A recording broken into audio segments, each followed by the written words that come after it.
नमस्कार, सत श्री अकाल एंड गुड इवनिंग। मैं हूं आरजू कासमी और आप देख रहे हैं पॉइंट ऑफ व्यू।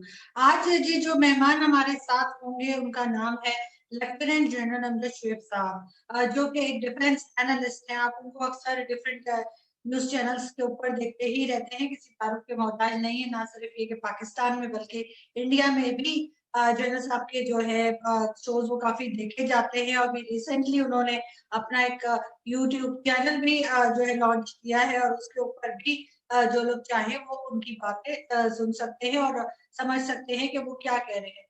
आज हम उनसे डिफरेंट टॉपिक्स पे बात करेंगे और समझने की कोशिश करेंगे कि वो इस सब बातों को, जिसमें आसिम सलीम बाजवा साहब का केस भी है और इसके अलावा अमजद शेख साहब की एक वीडियो है छोटी सी जो वायरल हुई है, वो भी आप लोगों ने जरूर देखी होगी, जिसमें उन्होंने कहा है कि जो डिक्टेटर्स लेकर आए हैं हुकूमतें या पॉलिटिशियंस को, वो किस किस्म के पॉलिटिशियंस साबित हुए और मुल्क के लिए कोई काम कर पाए या नहीं कर पाए। और इसी तरह के मजीद कुछ सवालात लेकर हम उनकी तरफ चलेंगे। तो आप शो देखिए, लेकिन सबसे पहले जिन लोगों ने हमें सब्सक्राइब नहीं किया है, मैं उनसे हाथ जोड़ के रिक्वेस्ट करती हूँ कि प्लीज आप हमारे चैनल को सब्सक्राइब कर लें और हमें बिल्कुल विजिट भी किया करें और हमारी वीडियोस को देखें और हमें बताएं, अपनी राय दें आपको वीडियोस कैसी लगी, आपको इंटरव्यूज कैसे लगे। हम उसको इम्प्रूव करने की कोशिश कर रहे हैं। हम ऑडियो के लिए भी पूरी कोशिश कर रहे हैं कि जल्द से जल्द हमने ऑर्डर ऑलरेडी कर दिया है, तो ये कि हमें इक्विपमेंट मिल जाए और फिर इंशाल्लाह आपको जो है जो ऑडियो का थोड़ा बहुत अगर कुछ हो रहा है, ऊपर नीचे थोड़ी सी आवाज का अगर प्रॉब्लम आ रहा है तो वो भी नहीं आएगा। बहुत शुक्रिया। तो अब हम चलते हैं अपने इंटरव्यू की तरफ। बात करेंगे लेफ्टिनेंट जनरल अमजद शेख साहब से और समझने की कोशिश करेंगे कि एक तो उनका एक हमने देखा था कल परसों सोशल मीडिया पे सर का एक कमेंट लगा हुआ था और बहुत इधर उधर बांटा जा रहा था, सब एक दूसरे को दे रहे थे कि उन्होंने बात की कि फौज जो है वो नवाज शरीफ को लाई और फौज जो है वो जरदारी को लाई और उसके इस तरह की बात जो थी वो आपकी एक वीडियो चली थी, हम उस पर बात करेंगे। इसके अलावा हम अजरबैजान के ऊपर भी बात करेंगे कि कहा जा रहा है खास तौर पर इंडियन मीडिया की तरफ से कि अपने सोल्जर्स पाकिस्तान में वहां पर भेजे हैं, तो वो कहाँ तक बात सही है। क्योंकि कल मेरी जो है वो ब्रिगेडियर शायद नजीर साहब से बात हुई थी, तो उन्होंने ये कहा कि ऐसी अभी तक कोई बात नहीं है और उनके पास ऐसी कोई न्यूज नहीं थी, लेकिन हम उस बारे में भी अपडेट लेंगे। और इसी तरह की एक दो क्वेश्चन और हैं जो हम आज जो है वो जनरल साहब से बात करेंगे। बहुत शुक्रिया सर कि आपने ज्वाइन किया, थैंक यू सो मच। सबसे पहले सर आपकी एक वीडियो जो है वो ट्विटर पे और सब जगह बड़ी लोग जो है वो शेयर कर रहे हैं, उसमें आपने कहा है कि फौज जो है वो जरदारी साहब को लाई थी और उसके बाद लोग जो है वो जरदारी साहब पे थूक रहे हैं। फौज जो है वो नवाज शरीफ को लाई और नवाज शरीफ के साथ भी इसी तरह से हो रहा है।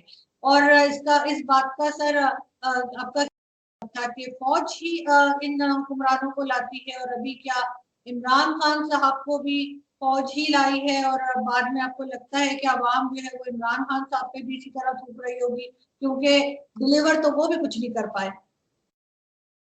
बिस्मिल्लाहिर्रहमानिर्रहीम। नहीं, ये जो आपने बात की है, मैंने ये पर्सपेक्टिव ये नहीं था जो आप बात कर रही है, इसमें थोड़ा मैं समझता हूँ डिस्टॉर्शन है, कुछ दुरुस्त नहीं।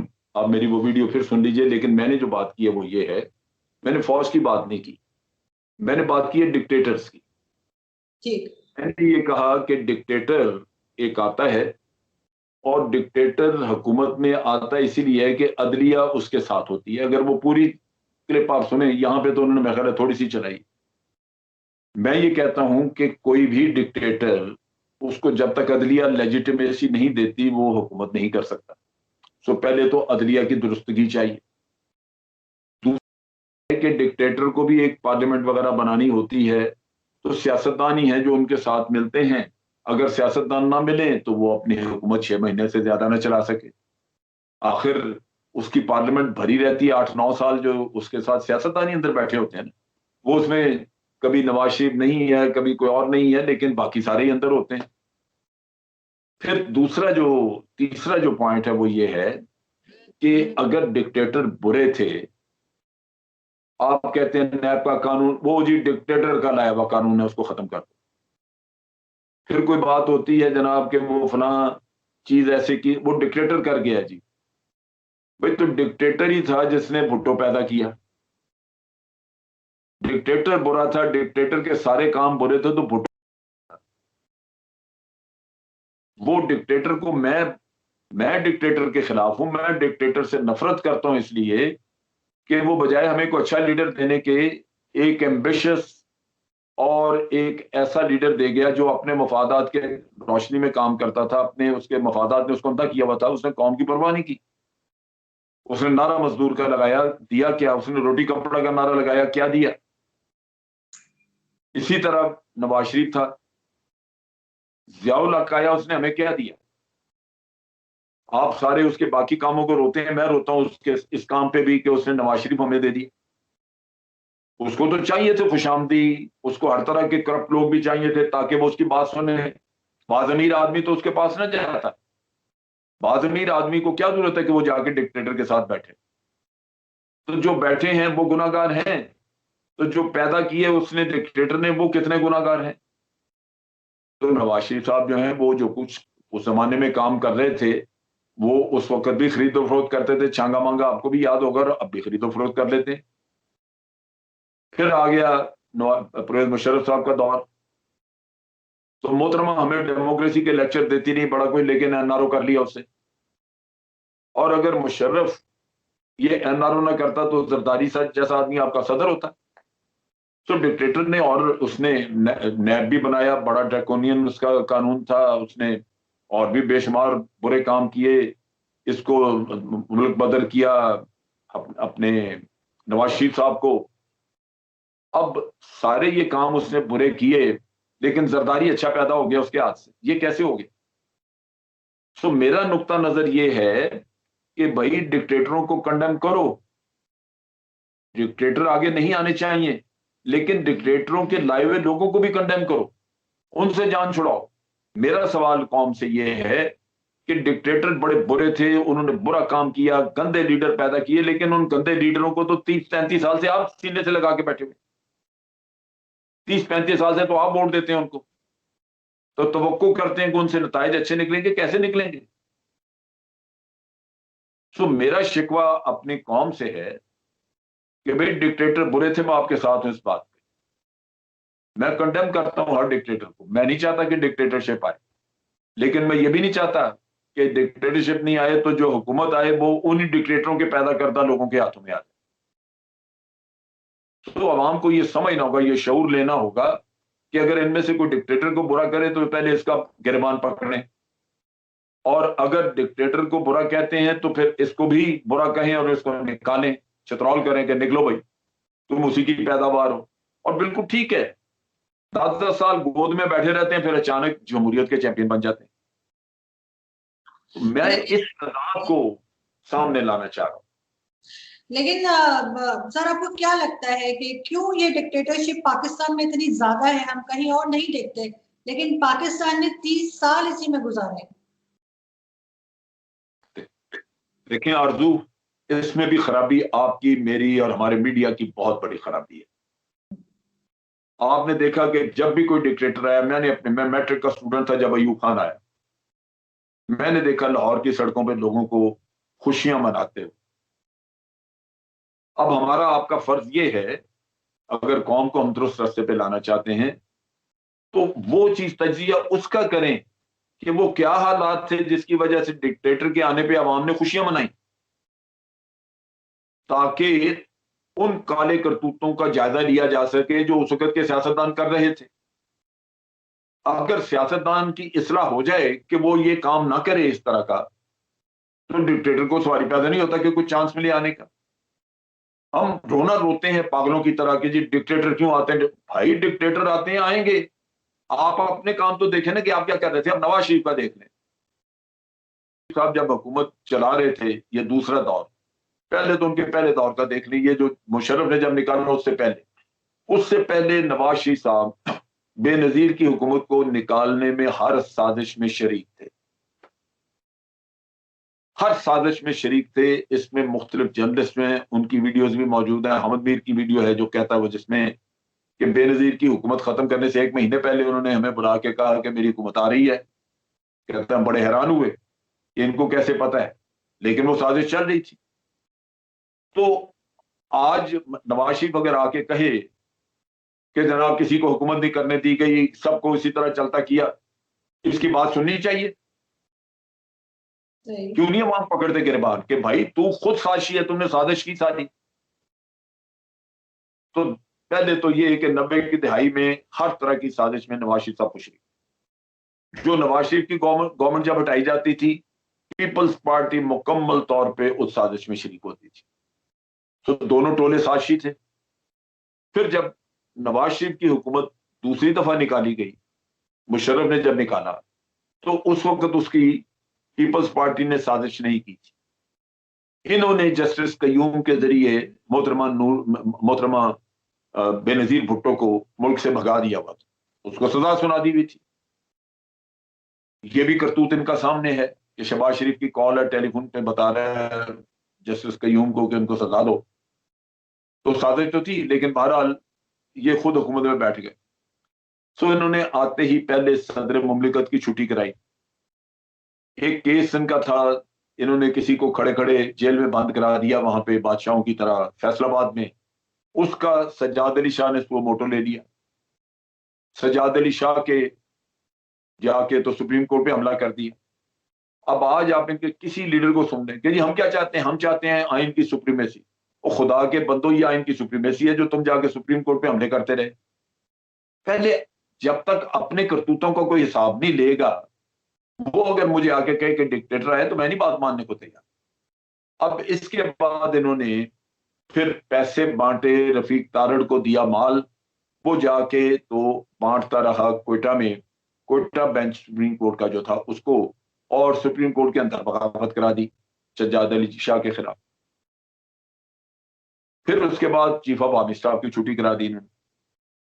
जहांगीर करामत, उसने इनके भले की बात की, उन्होंने कहा नेशनल सिक्योरिटी कमेटी बनाएं, आपकी फैसला साजी इंतहाई कमजोर है, आप फैसले करते हैं बड़े, जिस तरह आप अपना बिजनेस चलाते हैं आप उस तरह बैठ के फैसला करते हैं, मशावरत आप नहीं करते। लेकिन स्ट्रेटेजिक मामला है मुल्क के, उस पर मशावरत करनी होगी। उन दिनों हमने न्यूक्लियर एक्सप्लोजन किया था, उसकी वजह से हमें यह अंदाजा हुआ कि इनकी जो फैसला साजी है वो बड़ी गलत है। तो जहांगीर करामत को निकाल दिया कि जी आप कौन होते हैं हमें पूछने वाले, तो पूछा नहीं, आपको तो मशवरा दिया। फिर उन्होंने उसके बाद बिल वो शरीयत बिल लेके आ गए, अमीरुल मोमिनीन बनने का ख्याल आ गया। उसमें बड़ी बड़ी ऐसी शिकें थी जो कि मुल्क में बहुत बड़ा मसला बन सकता था उनके जरिए। वो तो किसी ने चैलेंज कर दी सुप्रीम कोर्ट में, तो वो मसला बन गया, वो रुक गई, वरना ये मोमिनीन हो जाए। अब कोई बैठ के पहले इनके इन कामों का तो तजिया करे ना, ये न्यूक्लियर एक्सप्लोजन करते वक्त हमें क्या मुश्किलात आई, फैसला साजी में जहांगीर करामत साहब ने क्या कहा, ये क्यों निकाले इन्होंने सारे लोग। अगर आपको वज़ीर आज़म बना दिया है तो इसका मतलब ये तो नहीं कि आप सारे सिस्टम को तहस नहस कर दें, आप ही ठीक हैं बाकी सब गलत हैं। लेकिन तो पे जो मेरा जवाब आपके सवाल को, कि डिक्टेटर का आने ना आने का मसला नहीं। आज भी अगर कोई डिक्टेटर आए, उसको जज भी मिल जाएंगे जो लेजिटिमेट करेंगे, उसके लेजिटिमाइज करेंगे उसके रूल को। उसको सियासतदान भी मिल जाएंगे जो कि उसकी हुकूमत को सहारा दे दें। तो जरूरत इस बात की है कि अपनी अदलिया को ठीक करें, अपने सियासतदानों को ठीक करें, और अपने अमाल को ठीक करें। जो कुछ ये कर रहे हैं उससे डिक्टेटर आते हुए रुकेंगे नहीं।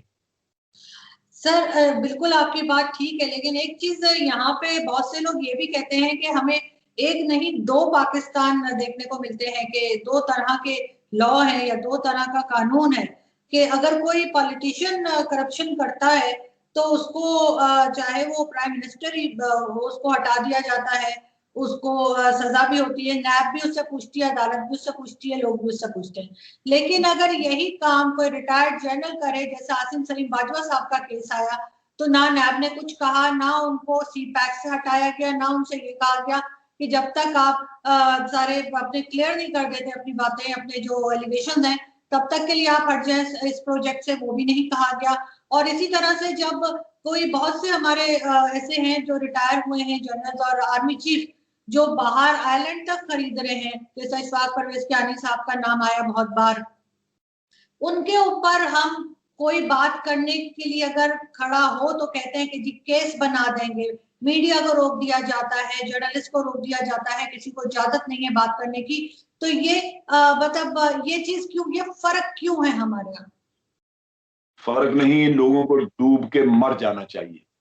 ये सुबह से लेके रात और रात से अगले दिन सुबह तक झूठ बोलते हैं, झूठे इल्जाम लगाते हैं। इसकी बुनियादी इसकी जो मैं वजाहत दूंगा वो ये, अशफाक परवेज कयानी जिस दिन का रिटायर हुआ वो मुल्क से बाहर नहीं गया। तो जजीरा किसके पास है?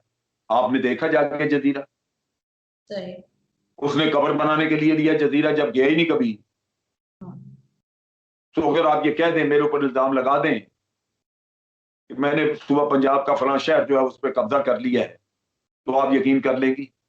शर्म आनी चाहिए इन लोगों को।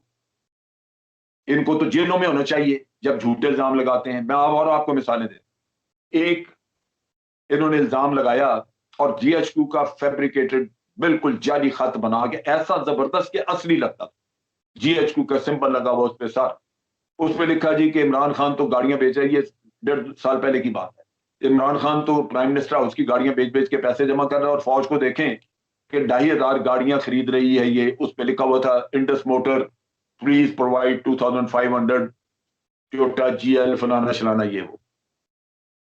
जब चेक किया तो जनाब वो अमेरिका में बैठे हुए एक साहब यूसुफ जई थे जो पीएमएलएन के थे, उन्होंने वो लेटर फैब्रिकेट किया, वहां से चलाया, भेजा हुसैन नवाज को, उन्होंने भेजा मुर्तजा सोलंकी को, और फिर ये चलना शुरू हुआ।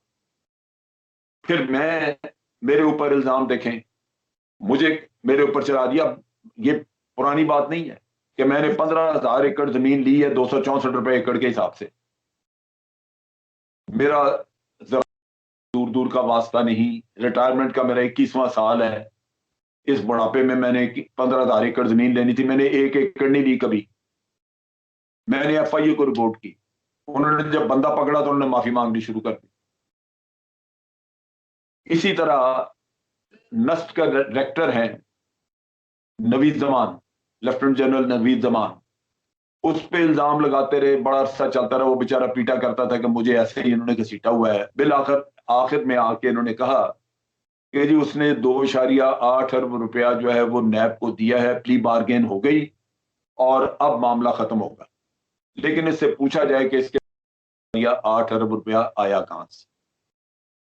पहली बात तो कि नैब ने प्रेस रिलीज इशू की कि जी इस तरह का ये फिर रहा है सोशल मीडिया पे। ना इस शख्स का कभी कोई केस था हमारे पास, ना था ना है, लिहाजा प्ली बार्गेन का तो सवाल पैदा नहीं। तो सर आसिम सलीम बाजवा साहब के बारे में क्या कहेंगे आप? उसने एक मिनट। उसने एफआईए को रिपोर्ट की और एफआईए की रिपोर्ट पे वो जो उन्होंने लोग पकड़े तो उन्होंने भी माफिया मांगनी शुरू कर दी। उन्होंने ट्विटर पे अपने ट्वीट डाल दिए माफियों के, पिछले कैंसिल खत्म कर दिए, ये माफी मांग। अब इनकी ख्वाहिश है, इन्होंने चूंकि इल्जाम लगा दिया है आसिम सलीम बाजवा पे, लिहाजा उसको कैसे हो सकता भाई? तुम लोग झूठे हो परले दर्जे के। मैं उन लोगों की बात मान लूं जो सुप्रीम कोर्ट में फैब्रिकेटेड जाली डॉक्यूमेंट्स पेश करते हैं, इतनी जरूरत उनकी कि सुप्रीम कोर्ट में आप जाली कागजात जाके लेके जाएं, पेश करें, पूरी दुनिया थूक करे आपके ऊपर कि आप बैठे हुए वजीर आजम और ये काम कर रहे हैं। लेकिन सर आसिम सलीम बाजवा साहब ने तो खुद बात मानी है। आसिम सलीम बाजवा साहब ने तो खुद कहा है कि उनकी बीवी के हैं ये सारे एसेट्स, उन्होंने तो खुद ये बात मानी है। तो मानी है तो अच्छा किया ना, दे दी। अब बड़ी सीधी सी बात है कि अगर इस वजाहत पे आपको यकीन नहीं, कोई इतना स्ट्रांग समझता है कि उसके पास सबूत हैं, तो इमरान खान जो है वो मियां साहब के खिलाफ अदालत में गया था ना, नैब ने तो नहीं इंक्वायरी की थी। मियां साहब तो चप्पे चप्पे पे झूठ बोल रहे थे ना कि जी ये है वो दराए जैसे हमने खरीदी। आया कि आखिर में कतरी खा।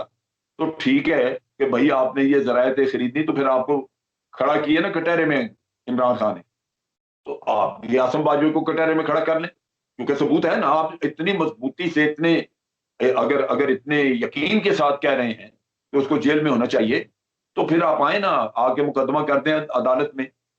सुप्रीम कोर्ट में केस कर दें, देखा जाएगा, आसम बाजवा अपने सबूत लेके चला जाएगा, नहीं होंगे तो आसम बाजवा भुगतेगा, अगर उसके पास होंगे सबूत तो फिर आपको धर लिया जाएगा। लेकिन ये उंगलियां उठाना, ये इन बेशर्मों का काम और किसी का नहीं। ये सिर्फ बदनाम करना चाहते हैं अफवाज पाकिस्तान को, और कोई बात नहीं। और ये ज़हन में रखिए कि आसम बाजवा जिस दिन से रिटायर हुआ, ही इज अ सिविलियन, मैं सिविलियन हूं। अगर किसी ने केस कराना है, वो उसको फौज से पूछने की जरूरत नहीं है। अगर मेरे खिलाफ कोई इल्जाम है, मेरे खिलाफ कोई सबूत है, मुझे ले जाए अदालत में, वो बिल्कुल वो उसमें फौज तो ना फौज से पूछना है, ना फौज हाइल होती है उसमें। तो आसन सलीम बाजवा का भी केस सीधा है। ये क्यों नहीं जाते? ये सिर्फ प्रोपेगेंडा करने के लिए बैठे हैं।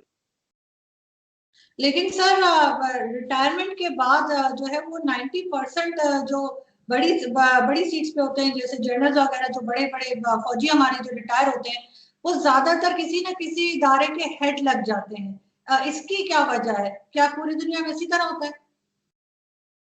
पूरी दुनिया में होता है, लेकिन इसमें खराबी क्या है? नहीं, खराबी नहीं, मैं सिर्फ पूछ रही हूँ कैसा क्यों होता है। अगर एक हुकूमत समझती है कि फला आदमी, देखिए मैं एक चीज आपको बताऊं, वापडा का चेयरमैन है जनरल मुजम्मल, नवाज में लगाया था, पकड़े उसका गिरबान के, क्यों लगाया था उसने? ये इमरान खान ने तो नहीं लगाया। मैं जीएसक्यू से पूछता हूं, वो कहते हैं जी हमसे कभी पूछा ही नहीं उन्होंने, हमने तो रिकमेंड भी नहीं किया था, हमें तो पता ही नहीं। नासिर जंजुआ इधर रिटायर हुआ कोयटा से, और उसको उन्होंने अपना नेशनल सिक्योरिटी एडवाइजर लगाया। मैंने रईस शरीफ से पूछा, उसने कहा जी मुझसे तो किसी ने नहीं पूछा, मुझे पता ही। मियां साहब का पकड़े गिरबान के क्यों लगाया उन्होंने? बात यह है कि जब आपकी जरूरत हो आप लगा लें, आपका काम अच्छा। आज वापडा जो है वो जितने भी चेयरमैन पहले आए उनसे अच्छा काम कर रहे हैं। आपको काम चाहिए या आपको तकलीफ है इस बात की कि फौज का नाम आ गया? ये देखने की बात। अगर आप सिविल में देखते हैं कि आपके अदारे सारे तबाह हुए पड़े हैं, आज ये वार्निंग है कौम के लिए। अफवाज पाकिस्तान के अलावा पिछले दो जो दौर हमारे गुजरे हैं, नवाज शरीफ का और उसका, एक एक अदारा मुल्क का तबाह हुआ है। ये जो प्रोसेस चलते नजर नहीं आते, आप एफआईए ले लें, आप कोई अदारा पकड़ लें, उसमें इन्होंने अपने लोग बिठाए हुए हैं। जिस किसी को इन्होंने कभी एएसआई भर्ती किया था, आज वो एसएसपी है। वो उनका पूरा खानदान इनके जूते चाटता है, शुक्रगुजार है कि इन्होंने हमें लगा दिया था। पिछले कई सालों से 3-3 टेन्योर, कई सालों से इन अदारों में ये अपने लोग डालते रहे हैं। चुनाचे इनके खिलाफ तो काम करता ही कोई नहीं, अदालतें नहीं करती। मियां नवाज शरीफ की जो उन्होंने बेल मंजूर की है, छुट्टी वाले दिन घर पे चीफ जस्टिस अपने हाथ से लिख रहे हैं। और क्या चाहिए? ये जजों को अच्छा कहें बुरा कहें, इनके लिए वही जज अच्छा है जो इनके काम करते। क्यों? कि वो कानून नहीं देखता, वो इनकी बस इनको रियायत दे देता है। तो ये वो लोग हैं जो सिर्फ अपने मफाद, अपने मतलब के लिए ये बातें करते हैं। कोई, मैं नहीं समझता कि किसी बात में वजन है। पब्लिक को गुमराह करना एक काम है, लोग हमारे इतना शऊर नहीं है, जिसकी वजह से बड़ी जल्दी गुमराह हो जाते हैं, वरना वो इन सारी चीजों के इनसे हिसाब लें।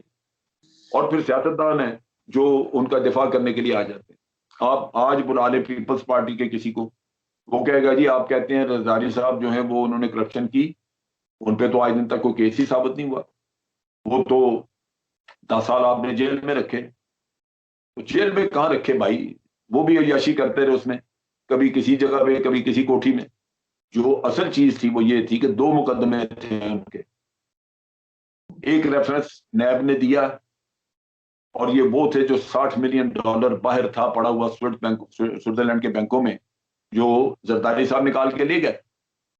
लेकिन यहां मुकदमा किस बात पे खत्म हुआ कि जी ये असल डॉक्यूमेंट नहीं है, फोटो कॉपियां लगी हुई हैं, तो नहीं, फोटो कॉपियां हैं, केस खत्म। महीने बाद दूसरा रेफरेंस गया, फोटो कॉपी लगी हुई है, फिर ना नैब को शर्म आई ना अदालत को शर्म आई, फोटो कॉपी लगी हुई है, केस खत्म।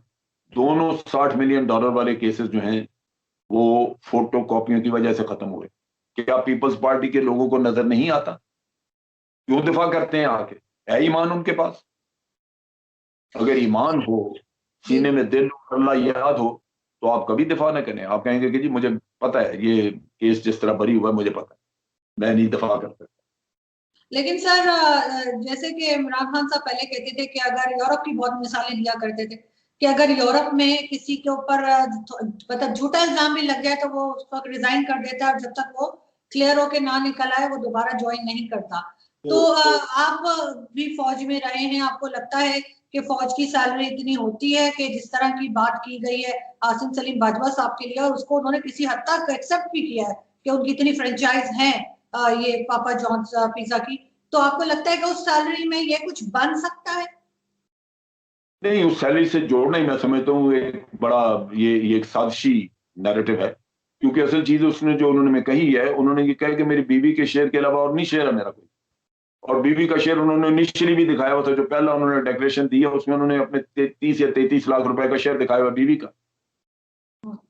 आप लोग पूरा केस तो देखें, और उसमें बाकी चीजें मैंने उनसे पूछा, उन्होंने कहा जी मेरे भाई वहां पे 23-24 साल से मेरे भाई वहां पे हैं, उन्होंने कोई काम किया, हम काम शाम वो करते हैं, उनका काम चलता है हर किसी के। मेरा भी भाई वहां पे है, मेरे भाई 47 साल से हैं वहां पे। अब जो कुछ है उनका, उनकी औलाद का, उनका मेरा तो नहीं है, मुझे क्या पता है क्या करते।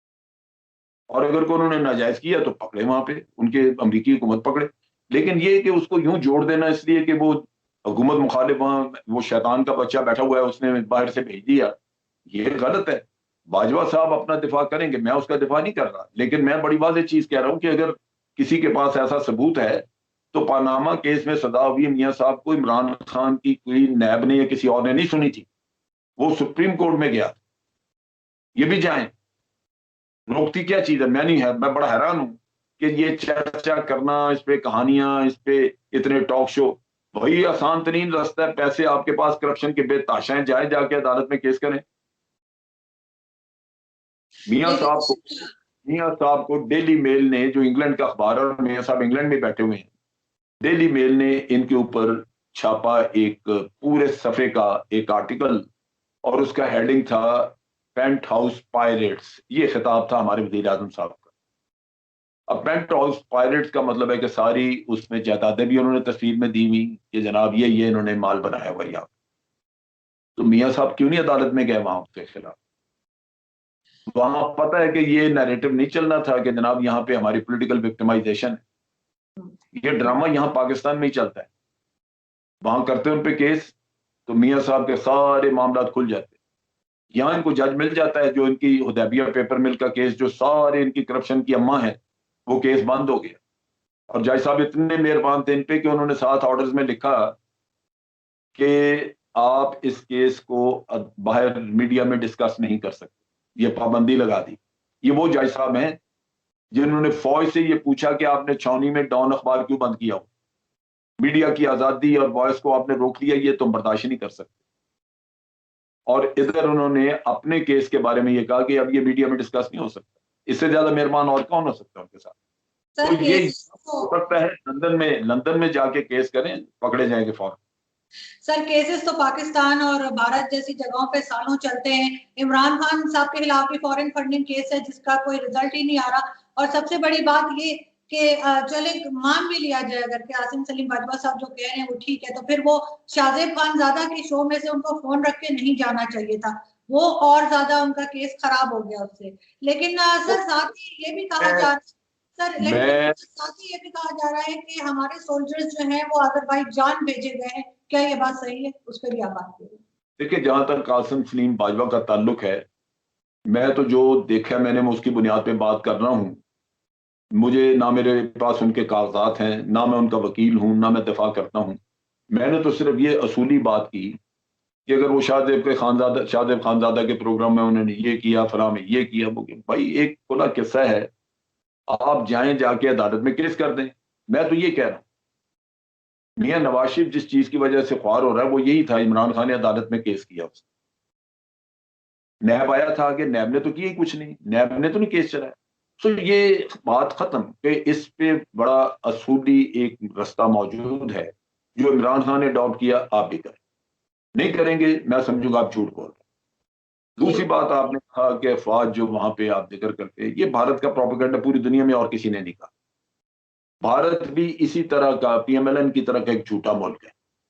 ये झूठ बोलते हैं भारतीय भी इतना ज्यादा कि आप सोच ही नहीं सकते कि ये करते क्या है, इनका मीडिया भी। पाकिस्तान आर्मी की, पाकिस्तान हुकूमत की ये पॉलिसी नहीं है कि आप दुनिया में किसी जगह अपने फौजी भेजें। हमारा पूरी दुनिया में सिर्फ एक मुल्क के साथ माहिदा, वो है सऊदी अरेबिया, और वो हमारे ईमान की बुनियाद पे है कि मकामात मुकद्दसा का दिफा करना, ये हम अपने लिए एक एजाज समझते हैं, अपना फरीदा समझते हैं। उसके अलावा पूरी दुनिया में पाकिस्तान का किसी के साथ कोई माहिदा नहीं कि हमारे फौजी कहीं जाके लड़ेंगे। हमारे फौजी इतने सस्ते नहीं हैं कि वो जाके जाने देते रहें किसी और की के मफादात का दिफा करने के लिए। अगर हमने करने होते तो सऊदी अरेबिया के साथ हमारे इतने अच्छे ताल्लुकात हमने यमन में भेजे होते। सऊदी अरेबिया को तो हमने ना कर दी। तो आजरबाईजान के साथ अच्छे ताल्लुकात हैं, लेकिन सऊदी अरेबिया जैसे तो नहीं है।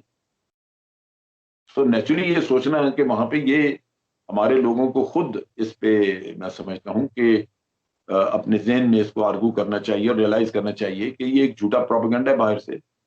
नेचुरली हम ये काम नहीं करते और ना हम कभी बाहर भेजते हैं ना भेजें। और हमारे अपने मुल्क में खतरात हैं। एक तरफ हम जंग लड़ रहे हैं दहशत गर्दी की मगरबी सरहदों पे जो भारत की चलाई हुई है, और दूसरी तरफ आप देखिए कि एलओसी के ऊपर हमारे इधर कश्मीर में सिचुएशन बड़ी खराब है। सो नेचुरली आप तो एक भी आदमी कहीं बाहर नहीं भेज सकते किसी के पास। तो ये कहना गलत है। तो सर, हमारे टर्की से भी बहुत अच्छे ताल्लुकात हैं और सऊदी अरब से भी, लेकिन आजकल सऊदी अरब ने जो है वो ये अनाउंसमेंट की है कि जी टर्की की हर चीज उन्होंने अपने यहाँ बैन कर दी है, क्योंकि उनको वहाँ के जो प्रेसिडेंट है उनकी कोई बात पसंद नहीं आई है। तो अब पाकिस्तान किसके साथ खड़ा रहेगा, सऊदी अरब के साथ या टर्की के साथ? नहीं, खड़ा नहीं रहेगा किसी का। देखिए मैं एक चीज बताऊं आपको, इसको समझने की जरूरत। जब हमने यमन में फैसला किया था कि हम फौज नहीं भेजेंगे या वहां नहीं जाएंगे, तो हमने सऊदी अरेबिया को यही बताया था कि हमारा एक असूली फैसला है कि जब दो मुसलमान मुल्कों के दरमियान कोई इख्तलाफ होगा या झगड़ा होगा, तो हम उसमें फरीक नहीं बनेंगे किसी के साथ। हम सुलह सफाई करा सकते हैं, हम आपके मामला को सीधा कराने में मदद दे सकते हैं, लेकिन ये हमसे तवक्को ना की जाए, ना टर्की करे कि हम टर्की के साथ खड़े होंगे, ना सऊदी अरेबिया इस चीज की तवक्को करे कि हम सऊदी अरेबिया के साथ खड़े होंगे। हम इन दोनों के मामले में न्यूट्रल है और हम सुलह सफाई के हक। तो ये सही। पॉलिसी हमारी उस वक्त से चल रही है, उस वक्त हमेशा से कि हम मुसलमान ममालिक के दरमियान झगड़े को, जंग को हम रोकना चाहते हैं। आप अपना देख लीजिए कि हमारा अफगानिस्तान के साथ कितने मसाइल हुए, लेकिन हमने हम अफगानिस्तान के खिलाफ कभी जंग नहीं लड़ी। ठीक। हमारा हमेशा यही मौकफ रहा है और अफगानियों को हम यही समझाते रहे कि आप मीडिया में बयान ना दें, उससे ताल्लुकात बिगड़ते हैं। आप हमें आके बताएं अपनी शिकायत, वो दूर की जाएंगी। लेकिन चूंकि अफगानी हथे चढ़े हुए थे इंडिया के, तो वो उनके मफादात पूरे करने के लिए वो हर तरह की फजूलियात बोलते रहे। जबकि पाकिस्तान की तरफ से कभी कोई इस तरह के बयान आप अगर पूरा देख लें, हमने मीडिया में कभी जंग नहीं लड़ी उनके खिलाफ, ना ही वैसे। तो ये चीज हमारी एक असूली, एक मैं समझता हूँ एक फैसला है हुकूमत का कि ये काम हमने नहीं करना। आप बात कर रहे थे इमरान खान की भी, पहले मैं उसमें भूल गया कमेंट देना। देखिए इमरान खान ने भी बड़े बड़े झूठ बोले हुए, बड़े बड़े फौज के ऊपर भी उस इल्जाम तराशियां करता रहा हुआ है। ये सियासत में आए हुए सारे लोग जो हैं, ये इनके मिजाज, इनकी सोच, ये बहुत मुख्तलिफ नहीं है एक दूसरे से। 19-20 फर्क हो सकता है कि एक आदमी करप्ट है, दूसरा करप्ट नहीं है। ये शायद फर्क हो किसी का। पीएमएलएन में बेशुमार लोग हैं जो करप्ट नहीं है। पीएमएल में मेरे जानने वाले दोस्त अहबाब हैं जो उठते बैठते हैं, वो इंतहाई सोबर किस्म के अच्छे लोग हैं। इसी तरह पीपल्स पार्टी में बात बहुत अच्छे लोग हैं। मौलाना चांडियों को देखें आप, सही। फकीर आदमी है और बेशुमार है। तो बात यह है कि अच्छे लोग सब जगह मौजूद हैं, लेकिन बुनियादी तौर पे सियासी लीडरशिप को अगर आप देखें तो ये अवाम को देखना होगा। पाकिस्तान एक बदकिस्मत मुल्क है कि यहाँ पे लीडरशिप का है फुकदान, लीडरशिप की कमी है। लिहाजा लोग क्या करते हैं, लोग बेचारे, जब इमरान खान को इन्होंने इलेक्ट किया है तो सोच ये थी कि भाई इमरान खान पता नहीं बहुत अच्छा करे ना करे, लेकिन ये भी तो जुल्म है कि जिनको 3-3 दफा हम आजमा चुके हैं फिर उन्हीं के पास चले जाएं। सो आपने मरता क्या ना करता वाला अगर काम किया है कि जी मजबूरन आपके पास और कोई चॉइस नहीं थी, आपने कहा जी चल इसको भी, तो इसका ये मतलब नहीं है कि आपने इमरान खान को अपना पीर या बुजुर्ग बना लिया या पैगंबर बना, नहीं नहीं। he will also be judged on the basis of his own performance. सही। उसके भी सामने आएंगे। तो ये चीजें देखनी चाहिए कि आज खराबी ये है कि पीएमएलएन और पीपल्स पार्टी ये समझती है कि उनके पास कोई खुदाई हक था कि वो हुकूमत करेंगे बारी बारी। उनके जिगर फट गए जब उन्होंने देखा कि कोई तीसरा भी निकल आया। अब वो तीसरे में हर तरह की खराबियां हैं। वो खराबियां जो उसमें हैं वो आप में हैं, वो आप में उससे कहीं ज्यादा हैं। सही। किस्मत तो पाकिस्तान की आवाम है कि जिनको कुछ नहीं मिल रहा। सो हमें उसको मौका देना है, देंगे, वो भी कंडेम हो जाएगा अगर वो सारा कुछ इसी तरह ही करेगा तो। सर बस आखिरी सवाल 1 मिनट आपसे और लूंगी, वो ये कि मुल्क के अंदर भी जितने भी लोग रहते हैं पाकिस्तान में, उनको भी ये तासुर है कि इमरान खान साहब की जो हुकूमत है वो दरअसल वो जो है कमर बाजवा साहब की हुकूमत है। वो जो है आर्मी चीफ चला रहे हैं, इमरान खान सिर्फ कठपुतली हैं सामने। देखिए, ये कहने को बातें इस तरह की कह लेते हैं, ये ज्यादातर हमारी ऑपोजिशन का फैलाया हुआ एक नैरेटिव है। ऐसा नहीं है। यहाँ पे पाकिस्तान आर्मी, आप यकीन करें कि अपनी हिम्मत, अपनी बसात और अपने वसाइल से ज्यादा अपनी हुकूमत को सपोर्ट करती है। फर्क क्या है? इमरान खान अफवाज पाकिस्तान के खिलाफ साजिशें नहीं कर रहा, मियां साहब साजिशें करते। फर्क इस बात का है कि आप बैठे सोचते उनके पिछले वीडियोस अभी भी लगे हुए हैं जिसमें उन्होंने क्या नहीं कहा अफवाज को, इमरान खान साहब ने। नहीं, वो क्या, लेकिन उस वक्त ही वाज मिस्टर नोबडी। वो तो कुछ भी नहीं था। वो मतलब ये तो आपका मौलाना फजल रहमान कहता रहा है, वो अचकदई कह रहा है। बहुत सारे लोगों ने अपने अपने मकासद के लिए, अभी वो फौत हो गए बेचारे, ये बलूचिस्तान के जो थे गजनजो, वो बड़ा कुछ कहते थे। ये कहना इतना, वो तो ये सारे करते रहे। लेकिन मियां साहब हुकूमत में बैठ के बतौर वजीर आजम ये इल्जाम आयद करते रहे हैं कि बॉम्बे में हमने जाके ये कराया। ये उन्होंने यहां घर बैठ के तो कल दर हकीकत कलभूषण का दिफा किया अपने मुल्क के खिलाफ, क्योंकि कलभूषण के ट्रायल में मियां साहब का ये चीज जो है वो कोर्ट की गई। वहां पे ये जिक्र आया कि जनाब, वहां तो वजीर आजम पाकिस्तान कह रहे हैं कि ये इनकी आर्मी ये करा रही। तो मियां साहब की साजिश भी, वरना तो सपोर्ट बढ़ी। देखें, इन्होंने जहांगीर करामत को क्यों निकाला? उसने तो इनके भले के लिए मशवरा दिया था कि जनाब आप एक नेशनल सिक्योरिटी कमेटी बना दें। अब बनी हुई है ना नेशनल सिक्योरिटी कमेटी। कहने का मकसद ये था कि आपने अपने घर के मामलात का अगर फैसला करना हो तो वो तो आप बिल्कुल जैसे जी चाहे करें, लेकिन अगर आपने यहाँ के पाकिस्तान के मफादात का फैसला करना है तो फिर उसके लिए सारी ये जितने स्टेक होल्डर्स हैं वो उसमें बैठेंगे, उनकी राय लेनी चाहिए। तो मियां साहब को ये मंजूर नहीं था। मियां साहब की सबसे बड़ी प्रॉब्लम ये है कि वो इक्तदार कुल मांगते हैं, जहां वो कहते हैं कि किसी और का अमल दखल हो ही ना। कौन होता है वो मुझे कहने वाला कि ये उनके पूरे, अगर आप पिछला दौर जब वो मुशर्रफ ने इनको निकाला है तो अगर आप वो सारा देख लें तो उसमें यही थीम है कि सुप्रीम कोर्ट का जो चीफ जस्टिस है वो कौन होता है सुओ मोटो मेरा खिलाफ लेने, वो कौन होता है सुओ मोटो लेने वाला? अगर उसने लिया है तो उसका कोई हक नहीं है कि वो चीफ जस्टिस है, निकालो इसको। ये फर्क है।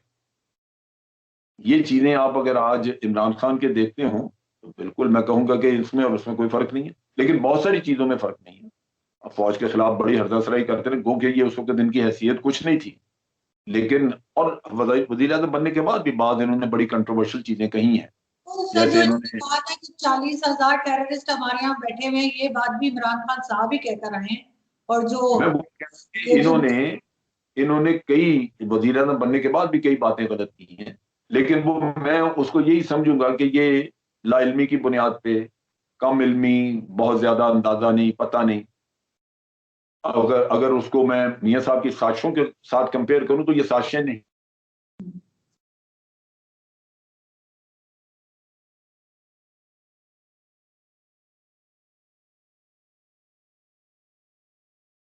हेलो, जी, फ्रेम फ्रीज हुआ था आपका। जी जी, वो दरमियान में कॉल आ गई थी। अच्छा जी, सही सर, बिल्कुल सर। यहाँ पे मैं बहुत शुक्रिया अदा करना चाहूंगी कि आपने ज्वाइन किया और हम उम्मीद करते हैं कि दोबारा भी हम आपसे बात करेंगे और यही चीजें, कुछ चीजें क्लियर होनी चाहिए माइंड में लोगों की, तो आपसे बात करके आई होप कि लोग अंडरस्टैंड कर पाएंगे। लेकिन फिर भी अभी भी सवाल आसिफ सलीम बाजवा साहब का उधर ही है और वही बात है, बड़ी सीधी सी बात है, आप इल्जाम लगा के समझें कि उस पर फांसी दे दी जाए, ये गलत। आप अदालत सर नैब बुलाए, वो सीपैक का प्रोजेक्ट को छोड़ के साइड पर हो, सीपैक किसी और को दे। नहीं नहीं, नैब क्यों बुलाए? केस आपका अमेरिका में पड़ा है, नैब क्यों बुलाए भाई? आपने लाने हैं वो कागज ला के अदालत में आप जाएं, जिस चीज की आप बात कर। नहीं, यहां तो देखो ना, आपने कह दिया, आपके कहने पे मैं मान लूं कि ये सारा कुछ जो अमेरिका में है वो आसिम बाजवा के हैं, कैसे मान लूं मैं? सर वो खुद अमेरिका, उनका अपना स्टेटमेंट है, उनकी बीवी के है तो उन्हीं का हुआ ना, ये क्या बात हुई कि बीवी का है तो उनका कोई लेना देना नहीं? तो बीवी का 30 लाख के उसने डिक्लेयर किए ना। आप अजीब है, समझ ही नहीं रही आपकी। मैं इतनी छोटी सी बात, उसने कहा कि ये मेरी बीवी का सारा बिजनेस है। उसने कहा कि मेरी बीवी 30 लाख की 33 लाख की पार्टनर है, जो उसने अपनी डिक्लेरेशन में दिखाया हुआ है। सर वो तो अपनी गाड़ी को भी 30 लाख का बता रहे हैं, जो 2 करोड़ की गाड़ी है वो तो उसको भी कह रहे हैं 30 लाख की गाड़ी खरीदी। तो चले आप बता दें, आप आके उसका बता दें, कोई निकालना है उसका केस के ये 30 लाख की नहीं है। अगर मिसाल के तौर पे उसने गाड़ी जिसका इंजन टूटा था या इंजन खराब था, सीज था, उसने इंजन खुद डलवाया है, तो क्या हो नहीं सकता? मैं अगले दिन किसी को देख रहा था इल्जाम कर रहा है कि जी इसकी तनख्वाह इतनी है, इसके 3 बच्चे कहां पढ़ अमेरिका में कैसे पढ़ रहे हैं। मैंने पता कराया, मैंने फिर उसका गिरबान पकड़ा। मैंने कहा उसका पहला बच्चा गया, उसने एक प्लॉट बेचा, उसको पहले बच्चे को भेजा और उसको उसने 1 सेमेस्टर का खर्चा दिया। वहां जाके बच्चे ने नौकरी की, पहले सेमेस्टर के पैसे बच गए। वो जाके वहां पढ़ाना शुरू हुआ, यूनिवर्सिटी में खुद पढ़ा रहा था ना, साथ पढ़ रहा था, मास्टर कर रहा था। अगले भाई को बुलाया, उसको भी शुरू का खर्चा दिया, फिर दूसरे भाई ने यही काम करना शुरू किया। लोग खुदा जाने किस तरह ये काम करते हैं, आप सिर्फ इतना इल्जाम लगा दें। कमाल है। मैं तो इस कौम की अकल पे हैरान होता हूं कि मियां साहब की बिल्डिंगें नजर आती हैं, उसकी कहते हैं बात ना करो। और ये जिसका अमेरिका में कागजात, और आप कह रहे हैं कि जनाब सिर्फ इसलिए कि किसी ने कह दिया कि ये उसका बिजनेस है, ये कैसे मान लिया जाए? आपने पता किया? मैंने पूछा उससे तफसीलन, उसने कहा जी मेरा उस बिजनेस से कोई ताल्लुक नहीं, मेरी बीवी का शेयर था 30 लाख का, वो मैंने डिक्लेयर किया हुआ है। सही। तो ये समझने की है ना, इसको उछालना और इसको कहना, मैं समझता हूँ ये एक शैतानी अमल है कि आप बिलावजह एक किस्से को इस तरह पेश कर रहे हैं, ये ज्यादती है। आप अगर हर किस्से को इसी तरह मिला के और उसको एक ही बना के करेंगे तो मैं समझता हूँ ये साफत नहीं है, ये एक नालायकी है कि आप उन चीजों को पूरी तरह खंगालते नहीं और उनको उछालते हैं। आप देखें कि इसको, अगर उसमें मुतमईन नहीं और सबूत किसी के पास मौजूद हैं तो वो जाए जाके। ये नैब कभी नहीं बुलाएगा और मैं उसकी वजह बताता हूँ। उसकी वजह बुनियादी यही है कि नैब के पास किसी ने रेफरेंस लेके जाना है, नैब को किसी ने शवाहिद देने हैं, नैब किसी को खुद उसकी जायदाद से जोड़ नहीं सकता। मियां साहब का जब पानामा से आया था तो उन्होंने माना था, उन्होंने कहा था ये मेरी जायदादें हैं हमारी, और हमारे पास ये सबूत हैं जहां से हमने खरीदा। फिर मियां साहब ने एक ये भी बयान दिया था कि ये जो लोग बेनामी जायदादें बनाते हैं वो इसलिए बनाते हैं कि वो उनका करप्शन का पैसा होता है, हमने तो बेनामी नहीं बनाई हुई, ये तो हमारी है। फिर अदालत ने कहा जी मुझे तो पता नहीं अपार्टमेंट किसके हैं। इन लोगों के साथ आप मिला रहे हैं इन चीजों। इत्तेफाक फाउंड्री बहुत सालों पुरानी है, मियां साहब की कौन सा बकरियां चराते थे 2 साल पहले। मैं लाहौर से हूं, मेरा ताल्लुक लाहौर और उनकी कॉन्स्टिट्यूएंसी से है, मुझसे बेहतर नहीं को जानता। लेकिन मैं आपको बताऊं, अब मैं आपके सामने बैठा हूं, मेरे ऊपर इल्जाम लगा दिया कि जी 15,000 एकड़ जमीन इसने दी है 264 रुपए। ये मरियम का वो मीडिया सेड है जो गंद मचा रहा है, हर किसी के ऊपर झूठ इल्जाम। ये वही मरियम है जिसने कहा था मेरी जायदाद उधर लंदन, क्या मेरी तो पाकिस्तान में भी कोई जायदाद है।